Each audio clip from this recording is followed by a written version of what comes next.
ଆଉ ନାହାନ୍ତି ଯାତ୍ରା ଜଗତର ଚର୍ଚ୍ଚିତ ଅଭିନେତା ନରେନ୍ଦ୍ର ଦାସ ଓରଫ ଆମ ସମସ୍ତଙ୍କ ପ୍ରିୟ ଖଳନାୟକ ନଳି ଭାଇ।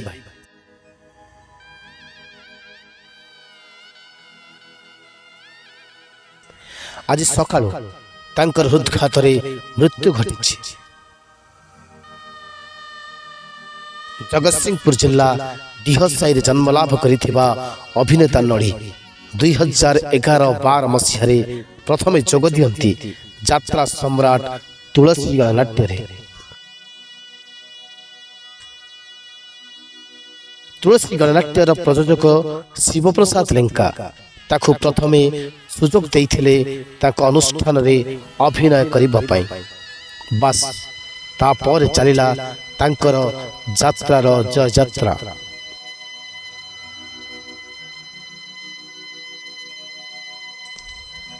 Trinath, Parvati, eastern pink, eastern green, Gauri, Indrabhuvan, Tarini ଏମିତି ଅନେକ ଯାତ୍ରା ଅନୁଷ୍ଠାନରେ ସେ ଅଭିନୟ କରି ଚାଲିଲେ।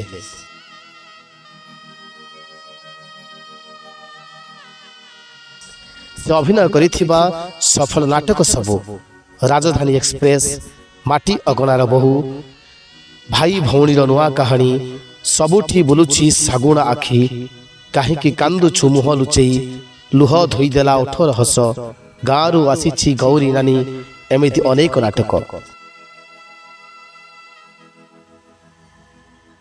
ତେବେ ଇଷ୍ଟର୍ଣ୍ଣ ରେଡ୍ରେ ଗାଁରୁ ଆସିଛି ଗୌରୀ ନାନୀ ତାଙ୍କୁ ଯାତ୍ରାରେ ଏକ ପରିଚୟ ଦେଇଥିଲା।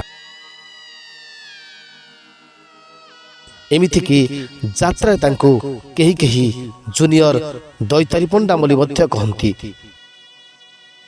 ଚଳିତ ବର୍ଷ ସେ ଅପେରା ଅଷ୍ଟଶମ୍ଭୁରେ ଅଭିନୟ କରୁଥିଲେ।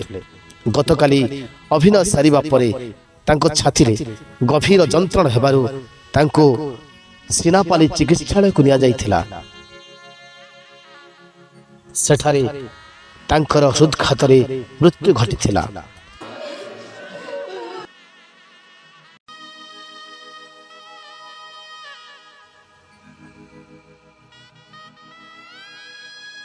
ମାତ୍ର 45 ବର୍ଷ ବୟସରେ ତାଙ୍କର ଏଭଳି ମୃତ୍ୟୁ ଘଟିଥିବାରୁ ଯାତ୍ରା ଜଗତରେ ଶୋକର ଛାୟା ଖେଳି ଯାଇଛି।